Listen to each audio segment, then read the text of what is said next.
Waiting area में बैठे उसे काफ़ी टाइम हो चुका था। इसका भी अब भूख से रोने लगी। खड़ी होकर इसका को गोद में लिया, टहलाते वो परेशान से हर तरफ देख रही थी। जब देर ज़्यादा होने लगी तो रिश्पा रूम में चली गई, पर उसे झटका लगा बहुत बुरा। वहाँ बैठी डॉक्टर किसी औरत का मुआयना कर रही थी। आप अपने नंबर पर आइएगा। रिश्पा को देखकर डॉक्टर ने पेशेवराना अंदाज में कहा। रिश्पा ने जल्दी से नफ़ी में सर हिलाते हुए कहा, आधे घंटे पहले यहाँ एक लड़की आई थी, वो कहाँ है? उसके बेचैन होकर सवाल करने पर डॉक्टर ने नासमझी से उसे देखा।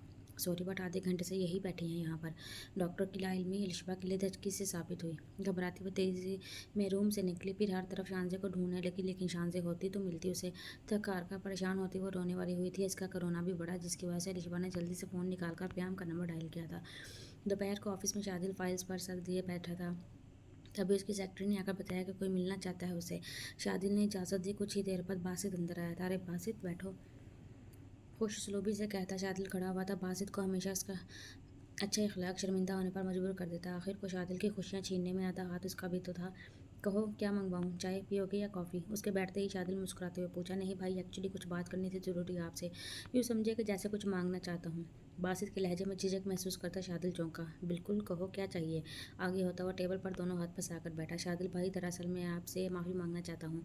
मुंह पर हाथ फेरते हुए धीमे लहजे में बात का आगाज़ किया था। माफ़ी पर किस लिए? शादिल हैरान हुआ। ऐसा भी क्या था कि वो माफ़ी मांग रहा था उसे? भाई एक्चुअली बात यह है कि उसे समझ नहीं आया कैसे कहे, वो जैसे उलझा था। अल्फाजों का चुनाव करते खुलकर बात करो। बासित क्या बात है? उसे रिलैक्स करने के तहत शादिल शादिल नरम लहजे लहजे में बोला, भाई मैं गुनहगार हूँ। किसके?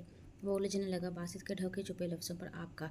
बासित, मैं समझ नहीं पा रहा। तुम मेरे गुनहगार कैसे? मतलब क्या कहना चाह रहे हो? बारात वाली रात मैंने किडनैप करवाया था आपको, सीधे अल्फाज में कहता बासित। यखलख चुप होता, सर झुकाया, लहजा पशेमान सा था। कुछ देर की खामोशी पर हैरान होकर बासित ने सर उठाया, पर मुकाबिल शादिल के तासरात देख उसे हैरत का झटका लगा। वो मुस्कुरा रहा था। शादिल भाई, जिस दिन तुमने प्याम से वो मुतालबा किया था, मैं उसी दिन समझ चुका था। शुरू में मुझे अफसोस हुआ था तुम्हारी सोच पर, लेकिन जल्दी ये भी जान गया कि ये सब तकदीर के फैसले हैं। इन सब पर हमारा तो इख्तियार नहीं होता। शान से प्याम के ही नसीब में लिखी थी, बहाना सिर्फ तुम निकल आए। और जिस बात की तुम माफ़ी मांग रहे हो, इस बात के लिए मैं काफ़ी पहले ही कर चुका हूँ तुम्हें माफ़। शादिल के बाद ख़त्म होने पर बासित शशदो रह गया। मुकाबिल बैठा हुआ इंसान आखिर क्या था? अगर को खुद बासित उसकी जगह होता तो शायद इतना बड़ा दिल न रखता, पर वो शख्स कितनी आसानी से उसे बरी ज़मान कर चुका था अपने चंद लफ्ज़ों से। भाई, चेयर से उठता वो शादिल के पास आया था। बासित को अपनी जानिब आता देख शादिल भी खड़ा हुआ उसे गले लगाता थपकाया था। बासित की पुश्त, घर में क्या कम होता है जो यहाँ भी चलता फिरता टीवी सीरियल लग गया। भारी दिलकश आवाज़ पर दोनों चौंके। प्याम को सामने देखते ही बासित के अंदर करवाहट खुली। अरे जीजे, आज कैसे रास्ता भूल गए यहाँ का? बासित को देखकर वो फ्रैंकली हो बोलता बराबर में रखे सोफे पर बैठा था। मैं चलता हूँ भाई। उसकी बात पर आंखें घुमाते बासित ने शादिल से कहा। साथ ही निकलने लगा वहाँ से। गुड बाय जीजे। निकलते हुए बासित तब कर घूरा था उस इंसान को जो मज़े से कहता है। आदतन दोनों हाथ सर के नीचे रखे उसे दिल जलाती मुस्कुराहट समेत देख रहा था। क्या मिलता है तुम्हें हर किसी से उलझने में? बासित के जाने के बाद शादिल तासुफ से प्याम को कहकर चेयर पर बैठा था। मज़ा मिलता है मुझे हर किसी से उलझने में। हमेशा की तरह लापरवाह लहजा शादिल देख कर रह गया उसे। सुधर जाओ तुम। फिर फाइल खोलता हुआ मुस्कुरा कर बोला, अरे भाई, प्याम मुर्तज़ा सुधरेगा तो दुनिया से जाकर ही। इस ज़िंदगी में कोई इम्कान नहीं है फ़िलहाल। जेब से शादिल का मोबाइल निकाल कर उसने उछाला था वो शादिल की तरफ। फजूल बातें न किया करो प्याम, कोई भी वक्त कबूलियत का होता है। मोबाइल कैच करते हुए शादिल ने संजीदगी से कहा। प्याम बेसाख्ता तमस्खुर से हंसा। ओ दुखी आत्मा, बोल तो यूँ रहे हो जैसे सच में कल ही मर जाऊँगा। माँ अंकारा भरते हुए कहा था। शादिल लब भींच कर रह गया। वैसे अगर मर गया तो क्या फ़र्क पड़ेगा किसी को? शादिल के चुप रहने पर वो न जाने किस एहसास के तहत पूछा था। बस कर दो प्याम, हद होगी, जो मुंह में आता है बोल देते हो। वो तपा था तभी आवाज़ में सख्ती घोल कर कहने लगा, अबे भाई, नहीं जान छोड़ेगा प्याम मुर्तज़ा इतनी जल्दी आप लोगों की। और वैसे भी किसी ने कहा था कि बुरे लोग इतनी जल्दी नहीं मरते। उसे बताते प्याम आखिर में शांजे की बात याद करते हुए खोए हुए लहजे में बोला था, पागल हो तुम। नफ़ी में सर हिलाकर शादिल फाइल चेक करने लगा। तभी प्याम का फ़ोन रिंग हुआ। लिशबा की कॉल देखकर वो थोड़ा हैरान हुआ। हेलो। कॉल रिसीव करता वो फ़ोन कान से लगाकर बोला, और दूसरी तरफ से लिशबा ने जो बात बताई वो प्याम मुर्तज़ा के लिए किसी धचके से कम न थी। झटके से खड़ा था और तेज़ी से निकला था ऑफिस से। शादिल का चुंबा हुआ उसके यूँ भागने पर प्याम उससे पुकारता। शादिल उठकर पीछे गया था, लेकिन तब तक वो जा चुका था। ढीठ लड़की, कभी तो सुन लिया करो मेरी बात। गुस्से में बड़बड़ा कर कार स्टार्ट करता हुआ जोर से मोबाइल डैशबोर्ड पर रखा था। पानी की एकदम बुझाड़ पर हड़बड़ा कर उठी थी। दर्द से फटते सर समेत चेहरा चढ़ा कर मुश्किल कोशिश की हर तरफ देखने की। ये जगह कुछ अजीब सी थी। खाली खोर कमरा जिसमें नहीं अंधेरा था, मुअत्तल हुए हवास संभले उसे याद आया वो तो क्लिनिक में गई थी दवाई लेने, फिर यहाँ कैसे? पर तभी रात खुली आंखें मुकम्मल हवा हुई थी उसकी जब नज़र सामने खड़े इंसान पर पड़ी। तुम? यावर को देखते ही उसने गुस्से से कहा। हाँ जाने अजीज़ी, मैं आपका भोला भटका आशिक।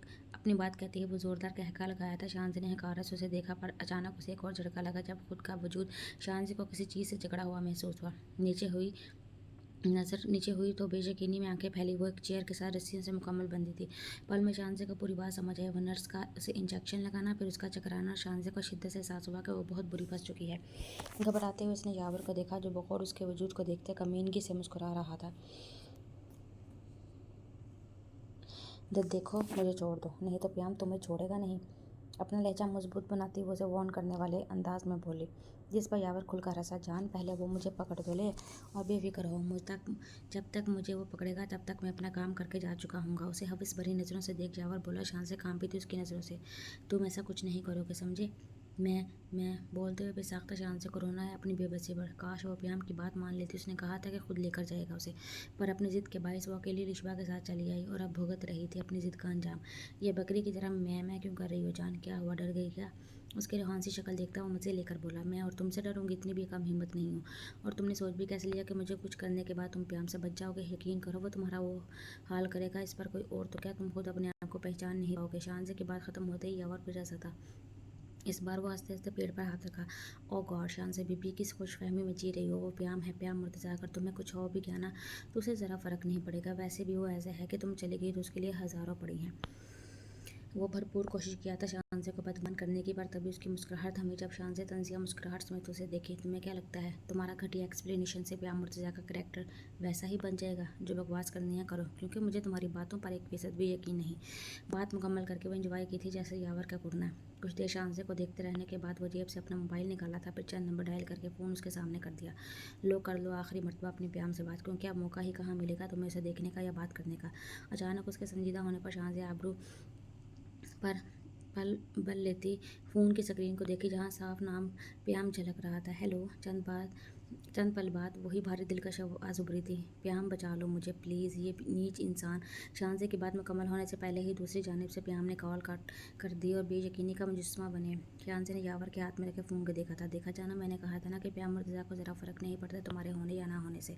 हवासा से कहता यावर हंसा था, जबकि शान से अब तक बेयकीन थी। क्या एक नाराज़गी की वो इतनी बड़ी सज़ा दे रहा था उसे कि उसे ऐसे मुश्किल वक्त में अकेला छोड़ चुका था। अब छोड़ो ये शौक मनाना जानम, आओ मैं तुम्हारी सारी तकलीफ़ ख़त्म कर दूँ। शान से के रस्सी में जकड़े वजूद को हवस भरी नज़रों से देखता हुआ मोबाइल जेब में रखकर उसके करीब हुआ था। साथ ही शान से के दुपट्टे को पकड़कर बेदर्दी से खींचा। बेसाख्ता शान से अकबर की चीख फ़ज़ा में बुलंद हुई और दूर रहो मुझसे। उसका चीखना पल में रोने में बदला जब यावर दुपट्टा फेंककर उसके बाल जकड़ा था। शैतानी हंसी हंसता अभी वो कुछ करता कि अचानक उसका मोबाइल बजा। उबैद की कॉल थी। चेहरा बिगाड़ते वो रोते हुए शानजे से दूर हुआ, फिर कुछ फासले पर जाकर कॉल रिसीव की। क्यों गलत वक्त पर कॉल करता है, बोल अब। दबकर वो फ़ोन पर बोला था, तभी दूसरी जानब से उबैद की बौखलाई आवाज़ सुनाई दी। यावर, तूने जो काम प्याम के आने के बाद करने का कहा था वो गलती से अभी हो गया। उसका लहजा कँपा रहा था। यावर यकलख्त घबरा कर रह गया। क्या मतलब? वो आग तूने अभी लगा दी? प्याम के हवा में उसमें लम्हों के अंदर यावर के पिजाने में पसीना नमूदार हुआ। उबैद के इकरार पर गुस्से में कॉल कट करता वो तेज़ी में निकला था उस जगह से। शान से हैरत से उसका यूँ जाना देखी, पर जल्द ही रोते हुए वो खुदा का शुक्र अदा की नहीं तो कोई बैर नहीं थी उस हैवान से कि कुछ भी कर सकता था। अब उसके आने के से पहले ही शान से को यहाँ से निकलना था कैसे भी करके। रस्सियों में जकड़ी वो पूरी कोशिश करने लगी रस्सियों की गिरफ्त खुद पर से ढीली करने की, पर अचानक ही कमरे का गेट दहाड़ से खुला और शान से डरकर चीखते हुए कोशिश की तेज़ की थी। दिल जी अजीब अंदाज में घबरा रहा था। यकीनन वो हैवान इनमा इंसान फिर आ चुका था। तुम हाथ नहीं लगाओगे मुझे, समझे? मैं रोते हुए उसे चिल्लाकर धमकी देती शान से नज़रें उठाई तो तभी उसकी नज़रें साकित हुई। धड़कता दिल यकलख्त रुक सा गया। आंसू थमे जबकि आंखें यकीन करने को तैयार नहीं थी कि सामने खड़ा हुआ शख्स कोई और नहीं बल्कि उसका शौहर प्याम मुर्तज़ा है। एक ही पल में शान से को अपने अंदर तक सुकून की लहर सरायत करती महसूस हुई। प्याम, वो सिसकी थी उसे पकड़ते हुए, पर सपाट तासुरात समेत। उसे देखता प्याम झुककर तेज़ी से हाथ चलाता उसके गिर्द बंदी रस्सियाँ खोलने लगा। उसे आज़ाद करने के बाद वो दुपट्टा ठीक उठाकर शान से को पहनाकर उसका हाथ सख्ती से पकड़ता झटके से उसे खड़ा किया। बाहर ले जाने लगा, पर शान से आगे ना बढ़ी। प्याम सॉरी, उसका बाजू पकड़ती वो नदामत से बोली, पर प्याम जैसे कुछ सुनने के मूड में ही ना था। अभी झटके से उसे खींच कर वो ले गया था वहाँ से। सारे रास्ते शान से उसे मुखातिब करके माफ़ी मांगती रही, पर वो अपने कान बंद किए यूँ ड्राइव कर रहा था जैसे उसके अलावा कार में कोई और मौजूद ही ना हो। प्याम के जाने के बाद वो तशवीश में मुब्तला मुर्तज़ा हाउस आया था, पर वहाँ का मंजर देख शादिल को और हैरत ने आ लिया। अलिशबा सोफे पर बैठी रो रो का अपना बुरा हाल कर चुकी थी। राबे बेगम इसका को गोद में लिए तरहम नज़रों से अलिशबा को देख रही थी। जबकि मुर्तज़ा साहिब भी परेशानी में बैठे थे। ऐसे माहौल पर शादिल के सवाल करने पर जब मुर्तज़ा साहिब ने शानज़ा के लापता होने का बताया तो शादिल को झटका लगा। तभी वहाँ जमीला बेगम और अकबर साहिब आए थे। अम्मी लिशबा रोते हुए आगे बढ़ी। जमीला बेगम जी शानज़ा के लापता होने की खबर का सुनते ही अकबर साहिब के साथ यहाँ परेशानी में आई थी। वो लिशबा के गले लगने लगी पर अकबर साहब का इशारा देखते ही पीछे हटी। लिशबा इन दोनों को खुद को नज़रअंदाज करने पर आंसू जब्त करने की कोशिश की। एक ही जगह खड़ी रह गई। मेरी बच्ची कहाँ चली गई? जमीला बेगम तड़प कर पूछी थी शानज़ा के बारे में। राबिया बेगम उन्हें यूँ रोते देख आगे बढ़कर बिठाई थी उनको सोफे पर। पुलिस को कॉल कर दी क्या डैड? शादिल जब से लब भींचे अकबर साहिब जो एक नज़र देख मुर्तज़ा साहिब से धीमी आवाज़ में पूछा था। पहले वो आ तो जाए, हर प्रॉब्लम में गायब होता है। उसे कुछ फ़िक्र भी है अपनी बीवी की या नहीं? बेशर्म इंसान, कॉल भी रिसीव नहीं करा। जब से खामोश बैठे मुर्तज़ा साहिब जैसे फट पड़े थे। शादिल को अचानक प्याम का ऑफिस से भागना याद आया। वो याद करते भी वो कुछ बोलता कि लिशबा की चीख पर चौंक कर रह गया। अभी शानज़ा और प्याम को गेट पर देखते वो ही भागते हुए गली लगी थी शानज़ा के। जमीला बेगम की झिलमिलाती आंखों समेत उठी। सबको एक सुकून सा मिला था ऐसे उसे सही सलामत देखकर। मुर्तज़ा साहिब के सवाल पर प्याम बहुत मुख्तसर लहजे में उसके हॉस्पिटल में ही बेहोश होने की कहानी घटता मुर्तज़ा हाउस से निकला था। सभी को उसका ये बदला और संजीदा रवैया कुछ अजीब सा लगा था सवाई शानज़ा के। वह समझ चुकी थी कि इस झूठी कहानी का साफ इशारा यही था कि वो किसी को कुछ ना बताए। प्याम के जाने के बाद सब शानज़ा में लग गए। जमीला बेगम उसे अपने साथ बिठाए हर थोड़ी देर में उसकी पेशानी चूमती तो कभी शुक्र करती खुदा का अपनी बेटे की सलामती पर। अकबर साहिब भी उससे बार बार यही पूछते कि वो ठीक है या नहीं। रिश्पा बेटा तुम देख तो लेती एक मरतबा। शानज़ा वहीं पर थी। तुम्हारी यह गलत बयानी ने किस कदर परेशान कर रखा था सबको। राबिया बेगम नरम मगर तासुब भरे लहजे में कहते दिखी थी उसे। हैरान परेशान से लिशबा ने पहले सबको देखा फिर शानज़ा को। वो क्या बोलती उसे तो खुद समझ नहीं आ रहा था कि अगर शानज़ा वहाँ थी तो उसे क्यों ना दिखी। उसने आज तक कोई काम सही किया है जो आज करती? अकबर साहब ठहरे लहजे में कहते उस पर सीधा तीर फेंके थे जैसे। सब उनकी बात को मजाक समझकर मुस्कुराए। शादिल के सिवा वह संजीदगी से लिशबा को देख रहा था जिसके आंसू एक बार फिर जैसे छलकने को बेताब होने लगे थे। आज तक इसी इन लोगों के बीच से उठते वो कमरे में गई। कुछ देर बाद शादिल खामोशी से उठता उसके पीछे रूम में आया था। गेट खोलने पर देखा बैठ के कोने पर बैठी वो मुँह पर हाथ रखे दबी दबी आवाज़ में रो रही थी। गहरा सांस भरता शादिल गेट बंद के उसके पास आया जो उसकी मौजूदगी से बेखबर अब तक रो रही थी। सुर्ख चेहरा रुख मोड़ने की वजह से आधा दिख रहा था जबकि नाजुक वजूद हिचकोलों की जद में मुंह पर हाथ रखने के बावजूद उसकी सिसकियां कमरे में गूंजने लगी थी। अलिशबा शादिल की पुकार पर यकदम उसका लड़ता वजूद साकित हुआ था। जल्दी से आंसू पूछते वो खड़ी होकर उसकी तरफ रुख की। जी। थोड़ी देर तक शादिल चुप रहा तब तक वो हल्की आवाज़ में बोली। भीगी पलकें एक बार फिर खूबसूरत आंखों को छुपाने का काम बखूबी सरअंजाम दिए झुकी थी। रो क्यों रही हूँ? अब तो शान से आ चुकी है। वह सब जानते बूझते भी ये सवाल कर रहा था। वजह साहब के मुकाबिल के दिल के गुबार निकलवाना चाहा। मैं नहीं तो मैं नहीं रो रही। खोखला सा झूठ कहा था उसने। लहजा इस कदर मासूमाना कि शादिल को बेसाख्ता तरस सा आया था उस पर। भारी कदम उसकी तरफ बढ़ाते हुए करीब हुआ था। उसके भी नरमी से मुकाबिल की थोड़ी थाम कर चेहरा ऊंचा किया। लिशबा जो उसके करीब होने पर घबराकर पीछे हटने लगी थी। शादिल के थोड़े सामने पर एक बार फिर सुरख आंखें नम होने लगी। खुद को मजबूत जाहिर करने की कमज़ोर सी कोशिश के तहत वो उससे दूर होने लगी पर ऐन वक्त पर उसकी पुश्त पर अपनी भारी हाथ रखकर शादिल करीब किया था लिशबा को खुद से। अंकल की बातों पर हर्ट हुई हो। कितना नरम लहजा था उसका। ना चाहते हुए भी एक मरतबा फिर आंखें छलक पड़ी लिशबा की। लब कुचल कर वो नफ़ी में सर हिलाई। मैं क्यों हर्ट होंगी? ज़ाहिर सी बात है गलती की है तो भुगतना भी तो है ना ये सब। और अब्बू बिल्कुल सही कह रहे थे। मैंने कभी कोई काम सही नहीं किया। हमेशा गलत रास्ते पर चली, हमेशा गलत लोगों का इंतखाब किया। धोखा खाने के बावजूद नहीं सुधरी तो ये सब सहना तो फिर फ़र्ज़ है ना मेरा। आखिर को मैं बहुत गलत लड़की भी तो हूँ। भराई हुई आवाज़ में कहती वो बहुत टूटी हुई लगी शादिल मुर्तज़ा को। थोड़ी छोड़कर उसने नरमी से दोनों हाथ थामे लिशबा के फिर आहिस्ता से उसे बेड पर बिठाता खुद भी उसके सामने बैठा। लड़की तुम बहुत गलत नहीं हो। कुछ हालात ने तुम्हें गलत बनाया तो कुछ तुम्हारी नादानियाँ थी। लेकिन इसका मकसद ये नहीं कि तुम बिल्कुल सही हो। हाँ तुम्हारी गलती थी और वह गलती काफ़ी बड़ी थी जिसकी माफ़ी अकबर अंकल शायद तुम्हें इतनी जल्दी ना दे। ज़ाहिर सी बात है वो बाप हैं और तुमने जो किया वो एक इज़्ज़तदार बाप के लिए यकीनन मरने के मुस्तहक़ है। वो नहायत नरमी से उसे समझा रहा था। रोती हुई लिशबा ने जल्दी से बेचैन होकर कहा पर शादिल मैं शर्मिंदा हूँ, बहुत शर्मिंदा। मैं अच्छे से जानती हूँ मैं गलत हूँ। मैं माफ़ी चाहती हूँ अपनी अम्मी अब्बू से और आपसे। पर कोई भरोसा नहीं करेगा मेरी बात। उसकी बात सुनकर शादिल बगौर लिशबा के बिखरे हुलियों को देख कर बोला बिल्कुल सही कहा। कोई तुम पर भरोसा नहीं करेगा क्योंकि तुमने वही कीमती शय तोड़ी है जिसका तोड़ना एक शीशे के टूटने के मानद होता है।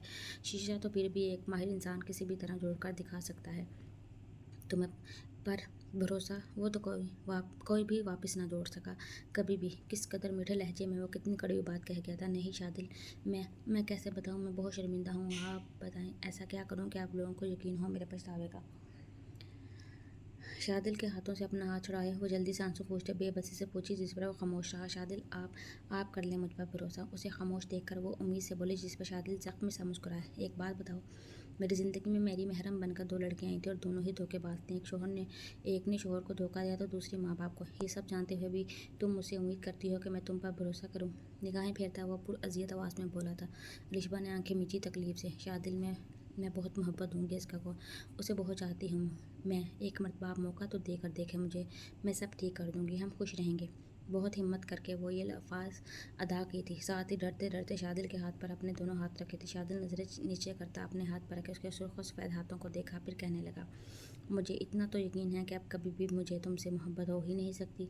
उसके अल्फाजों के ज़रिए असर होती लिशबा ने बेसाख्ता शादिल का हाथ पकड़ते हुए कहा, मोहब्बत ना सही, भरोसा तो कर सकते हैं, सिर्फ एक मर्तबा।